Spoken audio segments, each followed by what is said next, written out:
Hello everyone, thank you all so much for coming to this talk. My name's Mark, again, sorry, and I'm here to present a paper based on a book chapter which my co-author Piotr and I published earlier this year in a Bloomsbury Game Studies edited collection about FIFA and football games more broadly. And in this chapter and in this paper, we explore the relationship in the FIFA context between the fans of that game and between the Twitch streamers who broadcast that game, and also Electronic Arts as the company who create that game. And we found this complex web of dynamics and relationships, which in essence constitute a set of resentments, frustrations, and sources of anger which FIFA game fans express not just towards Electronic Arts for creating a game which is seen as being flawed in many ways and which is seen as being dependent on microtransactions, but also a strong level of anger and frustration being directed towards Twitch streamers who broadcast FIFA and FUT content. This is quite distinctive, as lots of existing Twitch and game streaming research tends to focus on the sometimes quite strong affective and emotional and interpersonal bonds between Twitch streamers and Twitch viewers, and so finding this particular culture and group of people who are so hostile and so strongly dislike the Twitch streamers who broadcast the games which they play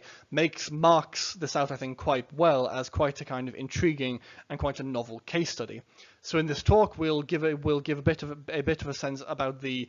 research background of this project, our method, and then our main findings in terms of how FIFA and FUT game players are talking about these games, about the company, about microtransactions, and about the game streamers who broadcast it, and what this can teach us about some of the complex relationships between these various aspects of games research, such as microtransactions and game spectating and so on, which tend to not always be all that closely aligned with each other in scholarship. So first off, we might ask what are the FIFA games and what is the FUT game mode and why research it? Well, the FIFA football games, of course, are one of the biggest selling, most successful and so on sports game series which have ever existed, and the FUT game mode, the FIFA Ultimate Team game mode, is one within these games which is focused on kind of building this perfect team, this dream team of players. And it's of note because it has and continues to get a markedly high degree of criticism and complaint from players due to the central role of microtransactions in trying to acquire new players for your FIFA team, and as part of this, accusations at the kind of mildest end that the FUT game mode has a lot of kind of gambling-esque or gambling-adjacent aspects to it, or at the stronger end, critiques that the FUT game mode should be seen as being essentially just akin to real money gambling, basically. And these have been leveled at this game type for quite a few years now, and this made it quite a nice case study to begin exploring some of these themes. So Piotr's first study here was conducted a few years back on the official FUT forum, and his research found that gamers in this context can be seen as kind of subversive consumers who are clashing with the producers and the creators of this game, in the sense of there's a huge amount of criticism and critique leveled from gamers and game players and people who buy and consume these games towards EA and towards how the games are made and marketed and designed and so on, and yet players are still buying these games, and the critique and the concerns with these games does not seem to noticeably limit the level of spending on things like microtransactions. But one of the intriguing things here was this idea that becoming this kind of subversive consumer, becoming someone who does critique and comment and try to kind of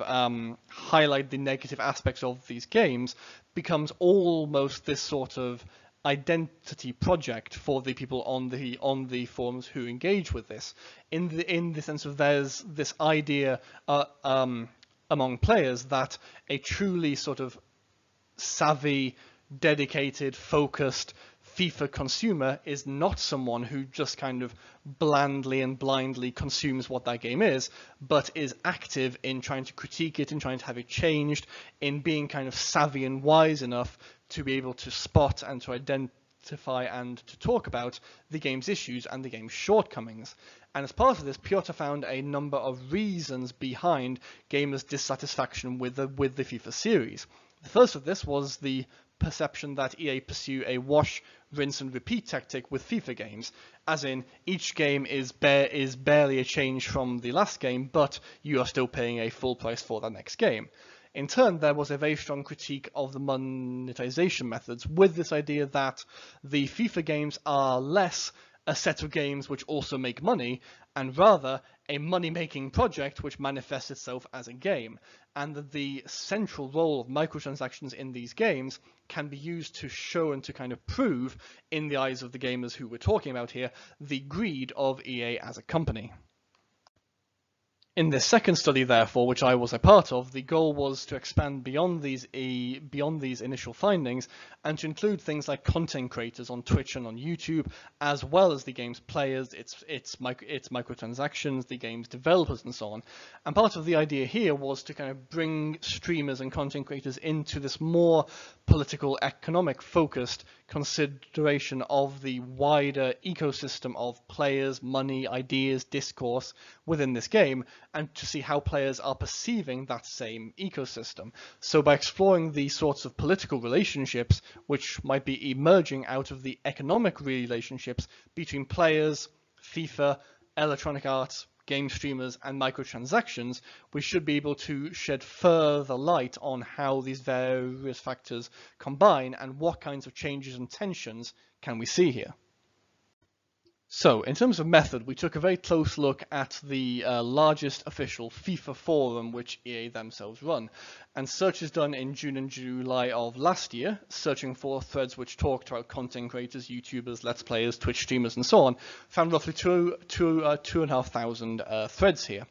And once this data was kind of chopped down to really focus on streamers, we then carried out a directed content analysis on this data, looking both to extend the existing study, which I just talked about, but also to pin down kind of key themes and key concepts which came through in these threads, where people were talking about and in general complaining about the role of game streamers and content creators and so on within FIFA and FUT. And this led to three main themes. The first of these is the idea of game streamers as a source of frustration for the average FIFA or FUT player. Given how much research on Twitch and game streaming and so on focuses instead on the affective and the emotional relationships between viewers and streamers, the idea that streamers are frustrating rather than enjoyable is quite a novel one, and one of the key findings which came out of this study. The second is this idea that streamers are seen as reinforcing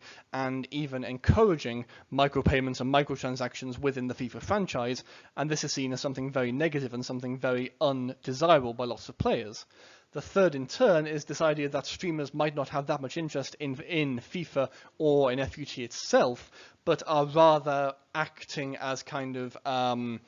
amoral profit makers in some sense. And this third theme, as we'll show in the later slides, also ties into the first and second themes as well. So, the first theme, streamers as a source of frustrations. Some of these quotes here in the italics, I think, show this quite well. One thing which we found from this data is the idea that whereas most research on Twitch and on YouTube Live and YouTube Gaming and so on stresses, and quite rightly so, the kind of affective and emotional and interpersonal bonds formed between streamers and Let's Players and the people who watch them, here we found a quite intriguing and quite unusual counter to that whole discourse, where instead a lot of the fans and players who were expressing their frustrations on this forum, rather than being very keen on or really enjoying the content that FUT streamers and content creators were creating, instead streamers were seen as a deep source of frustration, annoyance and upset for FUT players instead. And like I say, this kind of really stands out within the wider context of game content creation and game streaming research, and marks a pretty intriguing finding, as this is one of the first cases of a group of streamers being kind of very negatively perceived by the culture of players who play the game that they stream, and therefore might be looking to appeal to.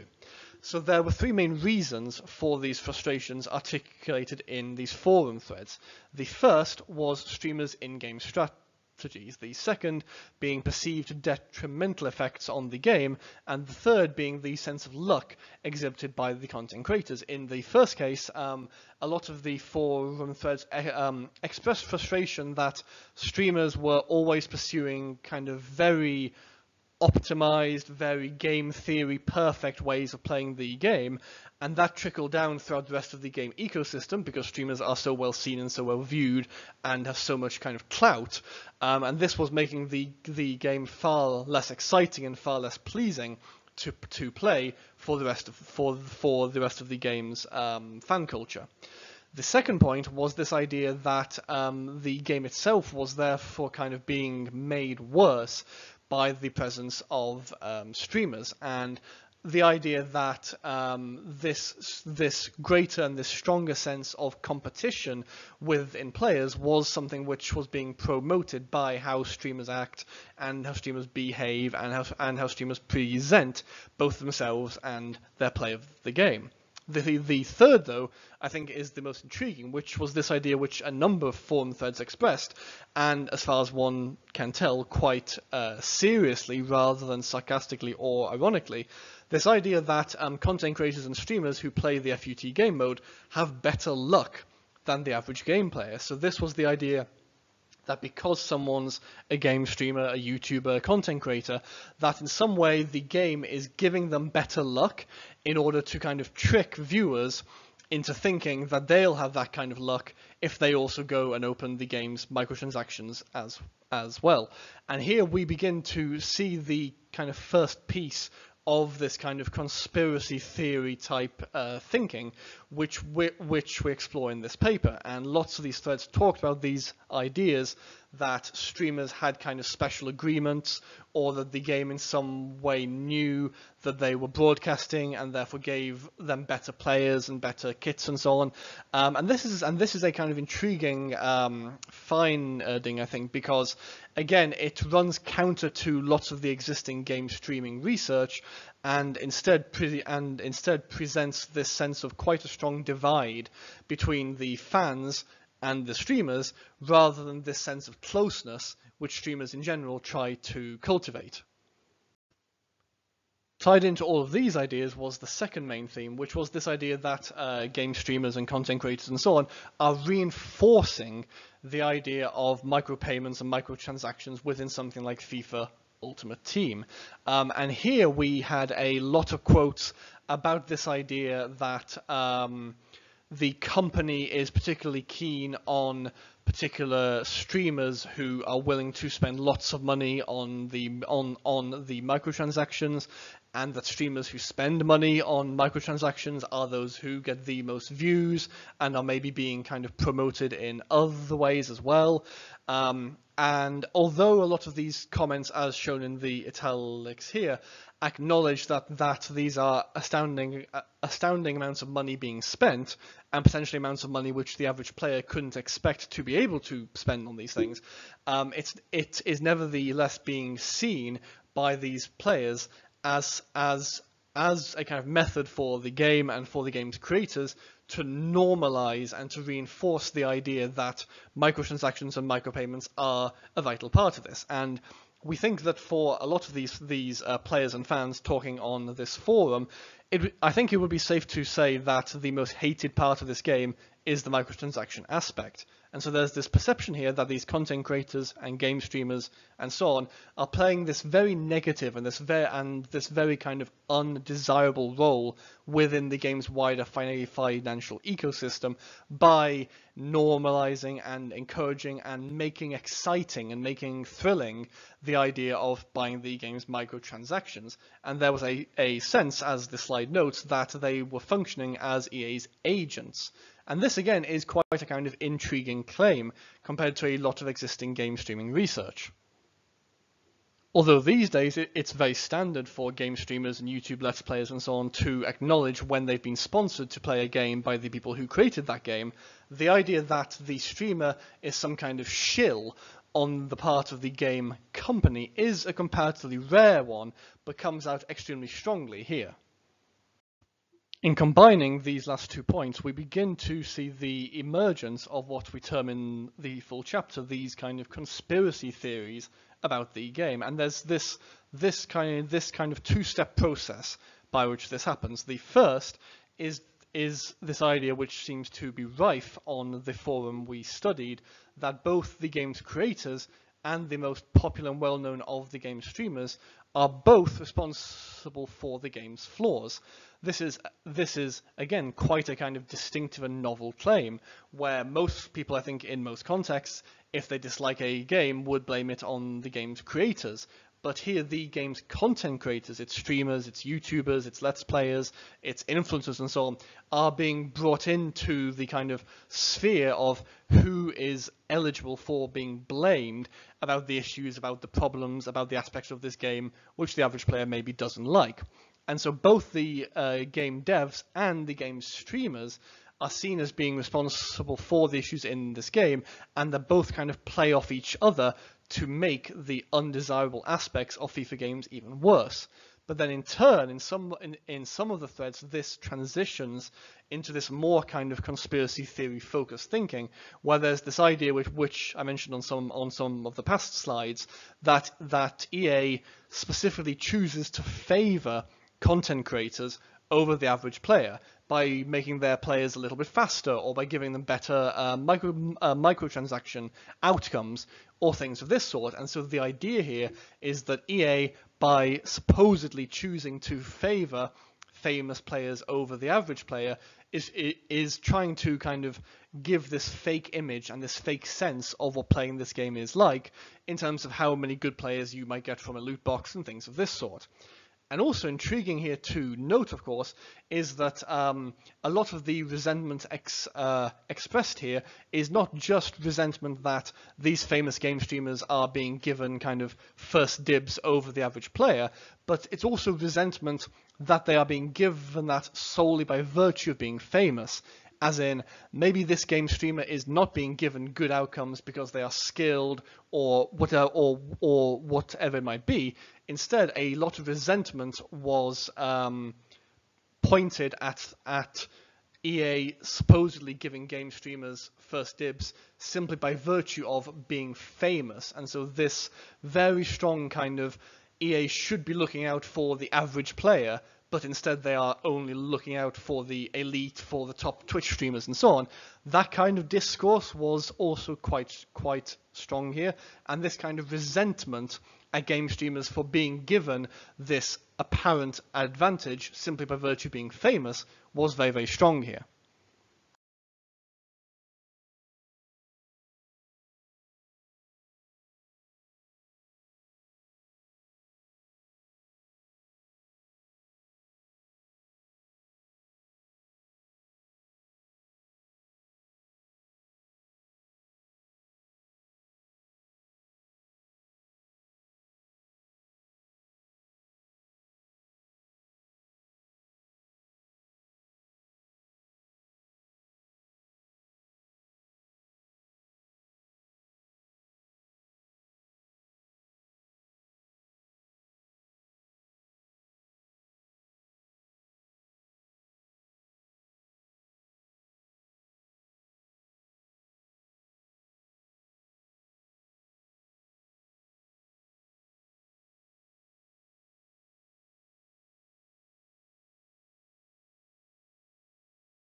However, we should note it's not all grim. There's plenty of threads too, where people were far more positive towards streamers. Some threads would talk about things like who's the best FIFA streamer, the best FUT streamer. Some would talk about the style or the style of chatting or the charity work of streamers, things of this sort. Some would suggest that the streamers of the FUT game type are very skilled and know lots about the game and its tactics and so on. And while these were rare, they did exist. And so these three main critiques of streamers and content creators and their roles within FIFA and FUT, these were not universal, and there were exceptions, and there were people who opposed these points of view. But the negative opinions we've shown on the last few slides were nevertheless very dominant in this space.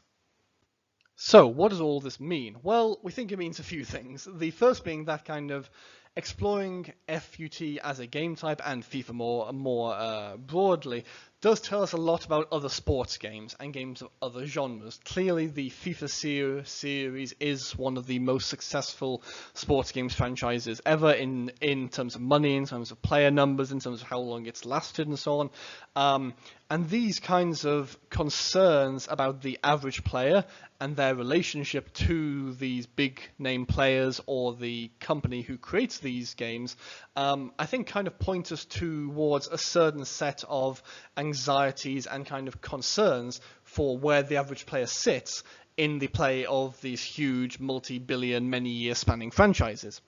In turn, though, and as I've kind of talked about and hinted towards throughout this talk, it's also a starting point for trying to look at what's the place of game streamers in game communities and in the management of communities around particular games. There's been a little bit of research, my own and others, exploring how people make kind of effective links with streamers and how streamers can be seen as these kind of highly successful, aspirational gaming celebrities. But here instead, we highlight the need to look at the other side of that, to explore, well, what about people who don't like the people who stream their games of choice? What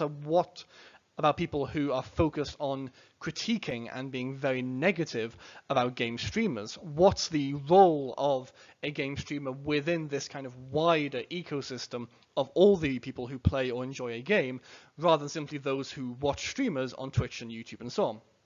And so what we'd like to kind of argue from this is that this is quite a nice case study, but it also shows that more research is needed into these places where game content creation, game monetization, game fandom, and game development all meet. And in turn, with further research in this kind of area, we might be able to see some more kind of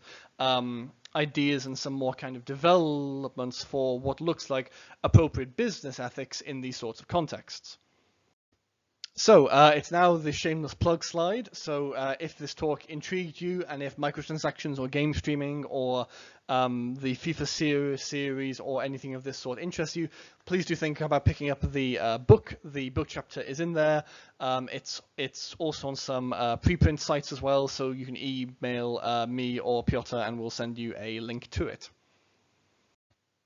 Thanks so much, everyone. We are really sorry we couldn't be here in person due to both geography and due to time zone, but we do hope this talk gave a kind of decent sense of this project and some of these kind of complex relationships and complex kind of resentments between players and game streamers and microtransactions and game creators and so on. And we think that exploring these kinds of backlashes and these kinds of problems could be a very fruitful method in the future for, as we said, exploring the roles of game streamers and the kind of discursive roles of things like loot boxes and microtransactions in game cultures more broadly. Do please feel free to send either of us an email about the paper. Thanks so much and hope you're all enjoying the conference. Take care, everyone. Bye for now.